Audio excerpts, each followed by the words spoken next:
Welcome to the Secret Rooms podcast. Shh. In these secret rooms, we dive into the unseen spiritual realm, drawn from revelation, real-life experiences, and biblical truth. I'm Sharon Razia. You can also call me Sherry, and I'm here to help you awaken and transform so you can stop living on autopilot. Each episode is meant to provoke and pull you toward the desires and purpose written into your spiritual design. And because spirituality is a part of real life, we'll also talk lifestyle, relationships, the messy moments, the growth, and the faux pas we've learned from. Qu'est-ce que je vais te nommer dans mon cœur? L'amour sans magique à la raison.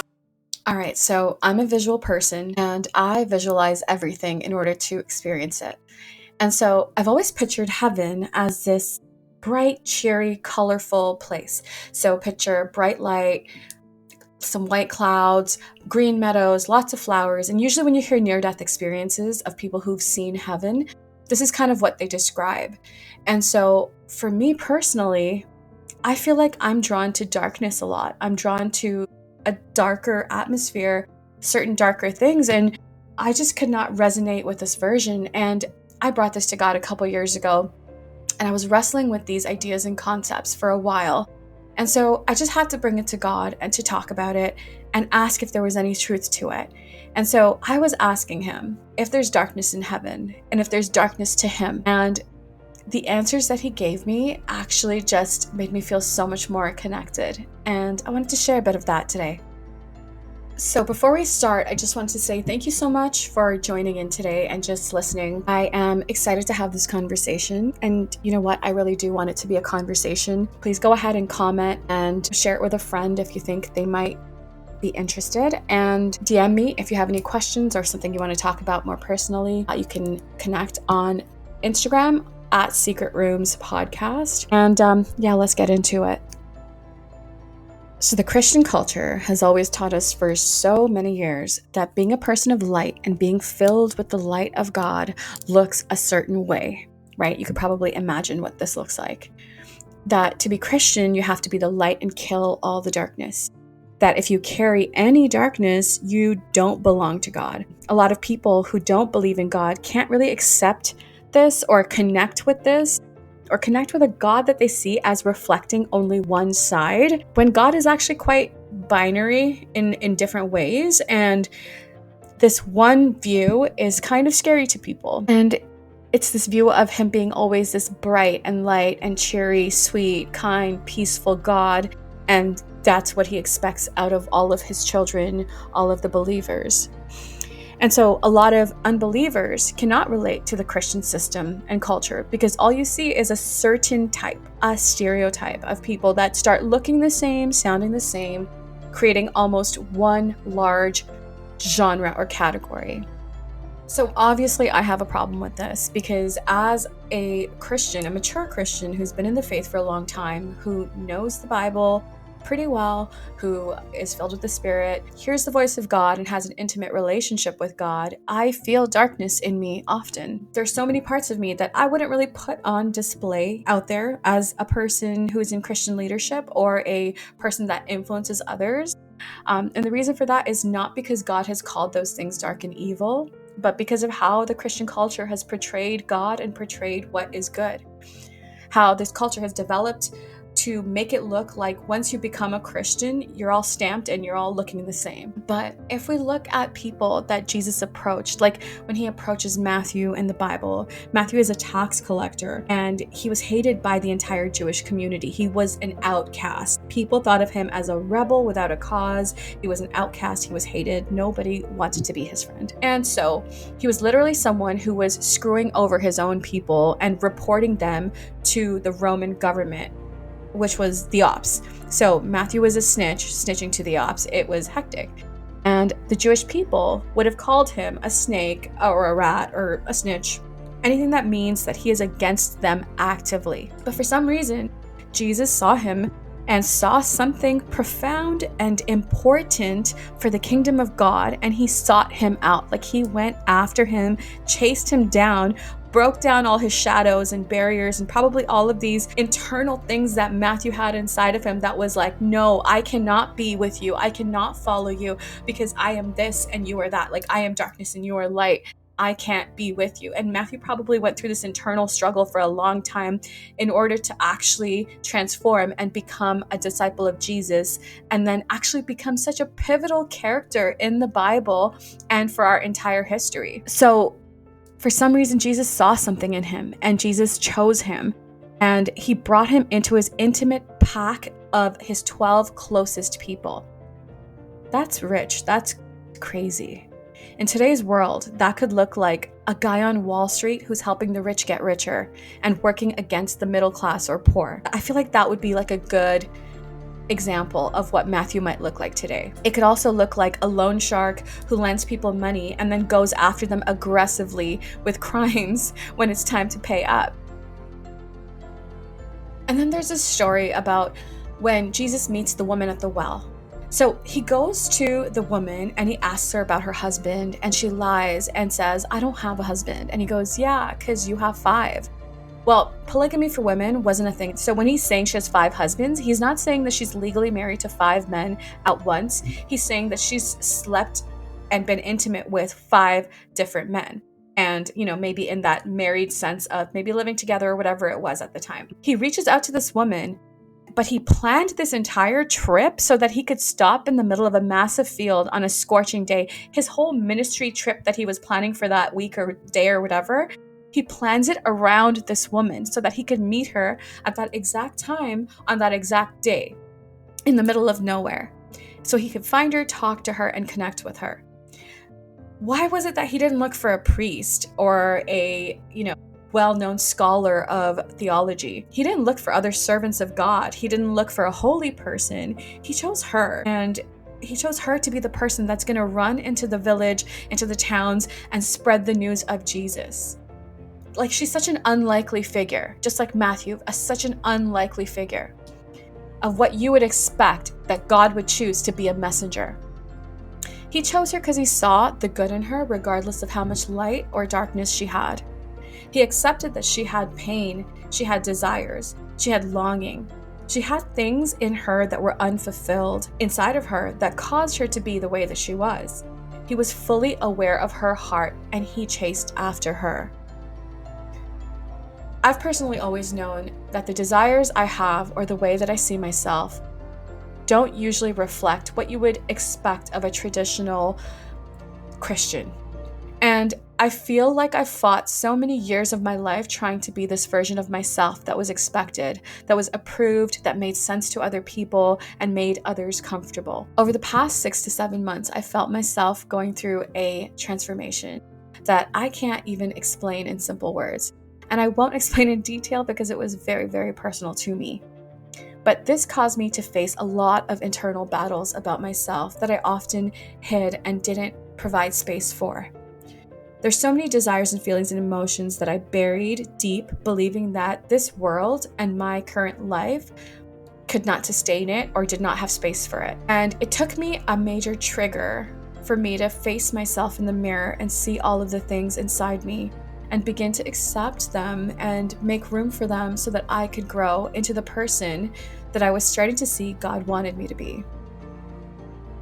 Last year, I was on this interesting period of kind of bringing this concept to God. I had this idea and this concept that was brewing inside of my head. And I was asking God, I said, why is it that I'm drawn to the nighttime and like night atmospheres more than the day? Why do I like things that represented darkness more than the bright, cheery, happy, regular things? Why were there so many supernatural things that the Christian collective would call like mystic or whatever it was? Things that the Christian group would kind of frown upon or shun. But I was drawn to these different things, and I was constantly looking to see if there was truth in anything. Because I do believe that we're all spiritual beings, and there's so much to the spirit world that we don't understand. And there's only a limited amount that is taught in churches. And there's so much more that God reveals personally. And so I was drawn to these things. And when it comes to topics of learning, I'm always drawn to the hidden things, the mysterious things, the uncovered truths. I'm always looking to discover those and understand and learn those types of things. And so I was just asking God, like, why am I drawn to this? I love designing homes and spaces and stuff. And so if I were to design a space in a fantasy world, my own home, like a personal cave for myself, it would be like tall ceilings. It would be dark. It would carry a very interesting mood to it. It'd be very mysterious, and it would have like specks of light along the way to light up a path. But it wouldn't be this bright, open, white walls, like cheery space. It would be more mysterious and hidden and covert. And I was just asking God, like, why am I this way? What's wrong with me? Why am I like this? And during that time, I pictured this beautiful dark castle, almost gothic, historical, like architectural ruins. And it had these futuristic elements to it, almost like if you would think of the Matrix, one of those kind of structures, but this was so much more beautiful. And I just had this imagination of this place and a city glowing around it, like in the dark, like in the night. It's like just glowing with tiny little glows of light. But there's this beautiful architectural building, and I was like, God, why do I feel like this is in heaven? Why am I feeling like this is a place in heaven where typically we hear about the bright clouds and the meadows and the flowers and all these shiny, beautiful things, but I feel like that's not your entire world. I feel like there's a different side to you that people don't see. And I asked God this, and then I said, can you show me if I'm right or wrong? And I mean, unless AI can read our minds now and generate things based on what's in our minds, that's a topic for another day. But unless that's the case, like I just opened up my Instagram in that moment, and the first picture that popped up was actually this beautiful Gothic architectural large building or mansion, almost like a palace. And it was exactly like I was thinking of. It had like futuristic lights to it. It was so similar to what I was thinking of.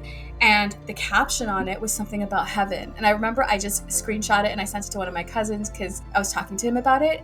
I just felt in that moment, God was showing me something that he was showing me that he has many sides to him that the world has not seen.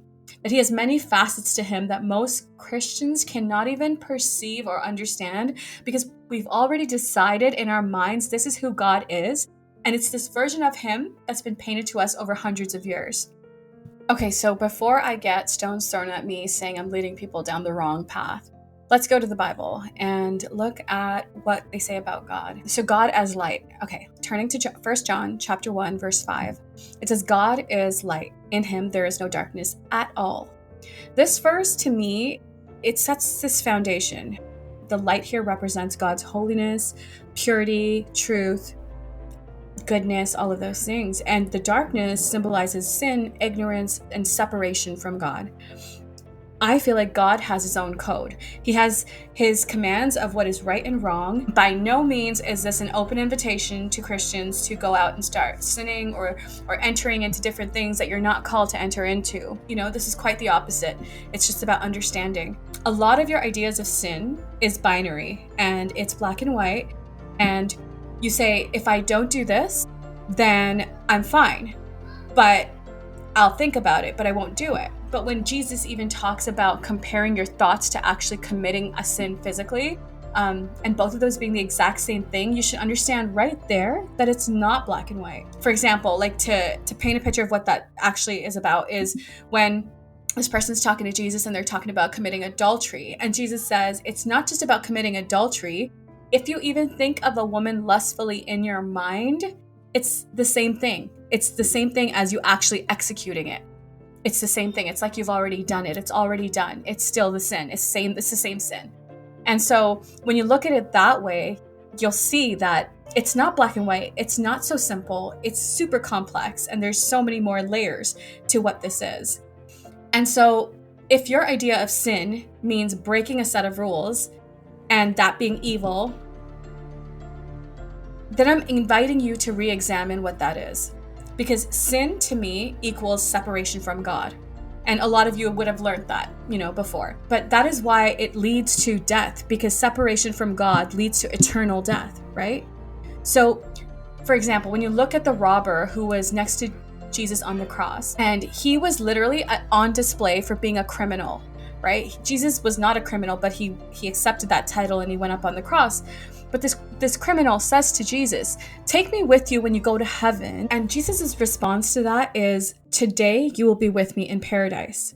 So what does that show you? Is God obsessed with the fact that this man robbed people for his living, that he robbed people for many years of his life, and for letting him in the second that he chooses to connect with God? Isn't that strange that this man has lived a sinful life and he's on the cross on display as he's a horrible example of humanity, pretty much. That's why he's put on display on a cross. And yet the second he says to Jesus, "I want to go where you're going, take me with you," when Jesus is dying on the cross, Jesus accepts him that second. He says, "Today you will be with me in paradise." So what does that say to you? God literally accepts him the second that he chooses to connect with God. So is sin disobeying the law and breaking rules, or is sin separation from God? So to all the Christians out there, I'm inviting you to take a deeper look at yourselves on the inside and invite God to allow you to go through a season of evolution and transformation into becoming the person that you are meant to be, uniquely and fearfully made to be. I want to go back to what we were talking about earlier for a second. Why do you think Jesus always went after the person that was struggling to accept that there was darkness inside of them and accept that God would accept them, and not only accept them, but that God would chase after them? What was inside of these people specifically that God wanted so badly to be a part of his kingdom? The reason I'm doing this whole podcast episode today is because I want anyone who's had this view of God, where you felt like in order to be with God, you have to be this bright, shiny, happy Christian with a cup of coffee and your Bible and attending church in your church outfit, etc., etc. I want you to know that God has space for you. He holds space for you. He desires you, he wants you, and your innermost desires and emotions and sense of self that you feel like you would have to give up in order to be a Christian. That is actually accepted by God. And what I mean by that is that he made you unique and different. He doesn't actually want you to fit into a mold, fit into a collective, and look like everybody else. He doesn't want you to be like anyone else except for Jesus. But he sees you fully the way that you were created. And the reason I say except for Jesus is because Jesus is not a personality that we copy or imitate. It's the character of the Spirit of God. It's the character of God that Jesus embodied as a human that we are called to imitate. And so God sees you so deep, and he wants you to know that a lot of those deep things that are inside of you are there because he made you that way, and no one else, just you. I mentioned earlier that I've been going through this interesting internal transformation over the past several months. And it's been a season of God taking me step by step to address a lot of stuff about myself. I feel like I almost put myself in a cage or a prison over the past several years, and I was functioning like a shadow of myself. I wasn't functioning like my true self. I wasn't able to be bold and make bold decisions. I was leaning more towards doing things that are comfortable, things that wouldn't rock the boat. It was almost like survival for some reason. And I can't really explain why, but that's just the place that I was in over the past several years of my life. And so I started to address these things in this transformation. Going through that, God was leading me daily, going through my thoughts, going through inner wounds, going through childhood things, going through all of these different milestones and situations and traumas that happened in life that perhaps I didn't heal from. And then just addressing my thought patterns and renewing and transforming through that and really changing so that I could truly be open to the things that God has for me. And so as I was going through this, I came to this place where I'm just I no longer want to ask for permission. I've been doing that all these years, and I'm not going to do it anymore. And I'm not looking for approval from anyone. And I'm giving my inner depth the space to exist and continue to grow. And I'm not fearing what people think of me, because my tribe will identify me and flock to me and be comfortable with me, and I will flock to them and be comfortable with them. Those who are meant to be in my life will be in my life, but I am no longer gonna allow myself to look for approval from the people whose approval does not matter. And truly, nobody's approval matters, because As long as God stamps the decisions I make, and as long as He's leading me to make those decisions in the end of the day, and as long as it's not hurting anybody, that is all I am concerned with. I am so accepted by God, and I understand that. And my guarantee is that as long as I am connected to my Creator deeply, He's never going to let go of me. So in returning to the part I was talking about, the different sides of God, and saying that there's both dark and light, I don't mean darkness in the sense of sin, the way we understand. I mean darkness in the sense of depth and justice and truth and right and wrong and all of those things. Like, it's not always this bright, cheery idea of Christianity.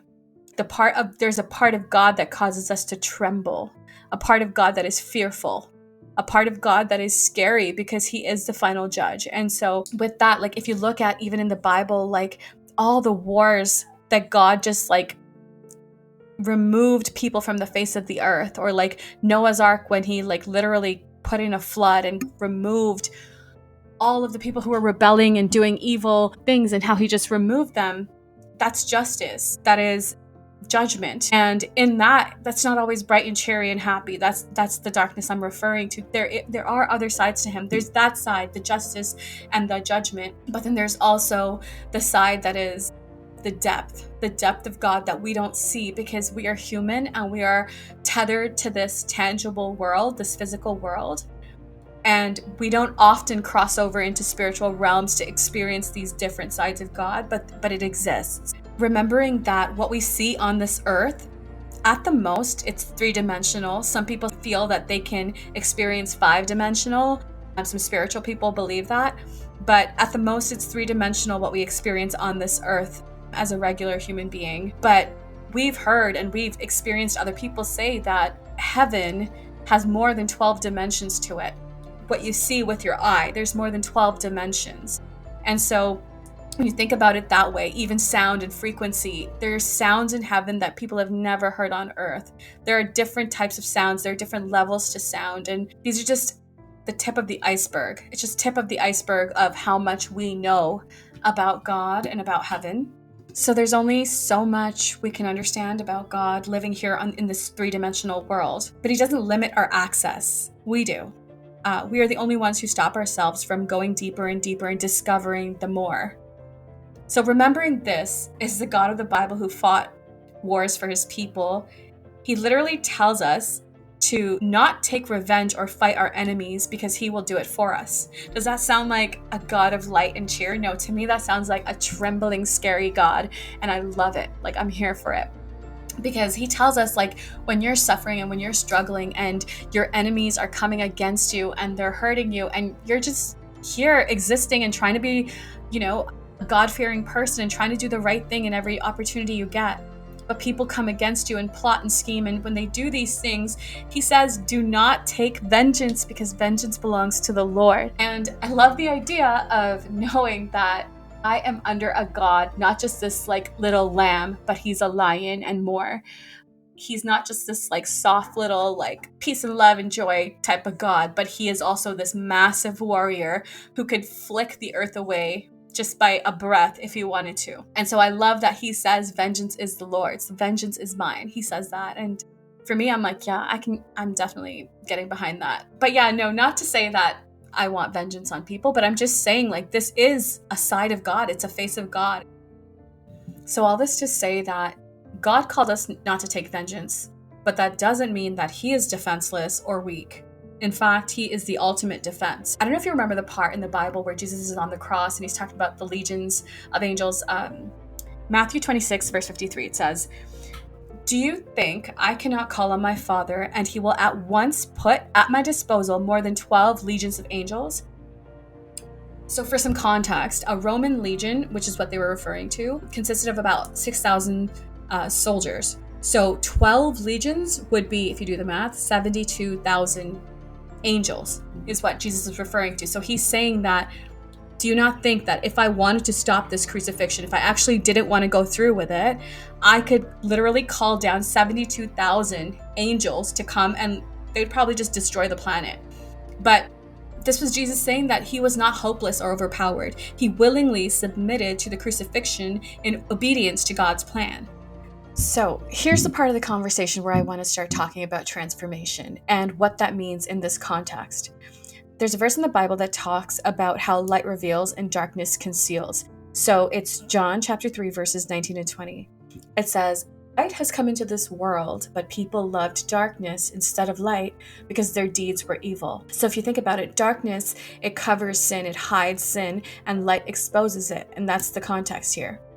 Jesus brings the light of truth that reveals hearts and calls people into transformation. So this is a process that needs to take place in anyone's life when you come into a surrendering moment with God, when you come into that stage of your life where you're like, I am ready to submit.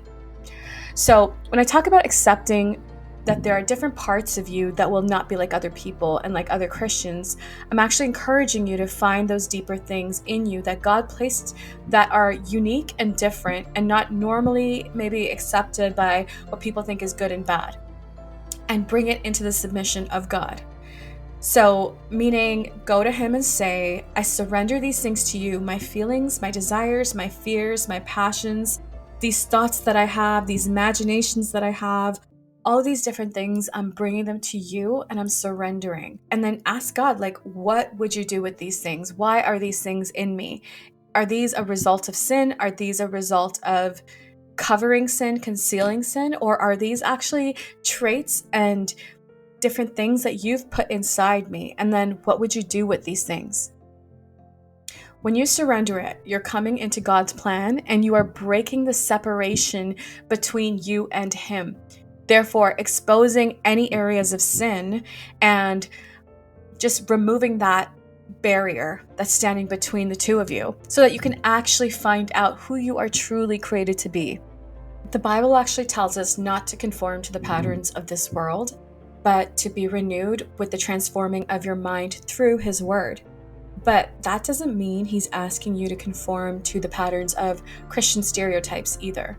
He doesn't want you to conform to anything except the word of God and the word he is speaking to you inside of you. So letting that word lead you and allowing him to direct you through even the most difficult transformational phases, the most painful things that you'd have to go through to transform, will turn you into the person he wants you to be in this world so that you can be a light in the darkness. There are a lot of people out there, myself included in that bunch, who will go through deeper transformations in life, and it's a very internal transformation. Like at times it feels like you're going in a season, you're going into a cave and you're isolated and you're just processing stuff and you're going through changes and you're causing yourself to think through things and bring it out, pray through things and heal from it or change from it or whatever God is calling you to do in that season. But a lot of people go through that and a lot of people don't, and both are okay. It really depends on your life. It depends on who God made you, your traits, your qualities, how the stars align for you pretty much. It really is about how you are uniquely made. So some people go through a darker and deeper transformation often, and some people might go through it like once or twice in their life. But the people that go through these kind of transformations or these kind of darker like soul moments where you've dealt with a lot of trauma, you've dealt with a lot of scary things that a lot of people don't deal with, and when you've dealt with that and you've carried that for years, there's going to be a breaking point where you have to bring it to God and come out of it. Like you have to come out of it into kind of like a caterpillar going into a cocoon and then coming out as a butterfly. Like you have to go through that metamorphosis. And a lot of people are called to do that. And it might not be like the majority. It might be a minority that has to do that. But God sees all of it. And so I hope this episode has helped you see a different face of God. And I hope that you know that whether you are this bright, cheery Christian that's just like this ray of sunshine, or whether you feel like you have darker emotions and a different path that you'd had to go on, know that you are created so like specifically by God with all of these beautiful intentions inside of you, that you are accepted and you are deeply desired by him, like he chases after you. You have a purpose. The reason you're existing on this earth in this very time, and you didn't exist in the 1940s or the 1920s or the 18 or 1700s or during Jesus's time. There is a reason why you are alive on this earth right now, and I can put my bottom dollar on the fact that it is not just to build wealth on this earth. There's so much more to it. There's some sort of teaching you might have to do. You have a deeper purpose. You might be rescuing people, you might be helping people, you might be saving souls. Whatever it might be, there is a deeper purpose for you in this world. It might be to protect one person. We don't really know what your purpose is, but you would know, and God would show you if you would just take that path. But whatever it is, he's made you, he wants you, he desires you, and there's nothing in you that could scare him. Even if you're the type of person who constantly looks at other people and you feel like you're always judging people, like you feel like you're always thinking, this person's shady, this person's fake, this person's saying things out of pocket, and you wonder to yourself, why do I always view people that way? Why do I have this cynical view of different humans? And it's very possible that God has placed that as a specific gift of discernment inside of you, but you constantly tell yourself that you're negative or evil or that you're just not a people person. But God could have put that gift inside you so that you are the person who's able to tell who is a wolf in sheep's clothing in order to protect the sheep, which is a necessary major part of God's kingdom as well. But if you constantly keep saying that the feelings that you have inside are not good, then it would actually manifest as not good, constantly weighing you down and separating you from others and from God. But if you were to bring that to God and surrender it to him, then he would allow you to amplify that in the best way, like a metamorphosis, and bloom, from there and become the truest version of yourself that he wants you to be, so that you could fulfill your path, your destiny, and your purpose in this time. All right, so that's a wrap on today's episode. Thank you so much for participating and being here and listening to me go on. I had these points just brewing in my mind for so long, and I just had to get it off my chest. I hope these ideas and concepts resonated with you, and I would love to hear from you. Please go ahead and comment. And if you have something personal to discuss, or you have something just prodding and you want to talk about it privately, you can DM me on Instagram at Secret Rooms Podcast. And if you feel like this might resonate with a friend, please go ahead and share it. I would love for this community to become this beautiful, tight community that can share these kind of ideas and thoughts. Talk to you soon, and I can't wait for the next episode. Take care.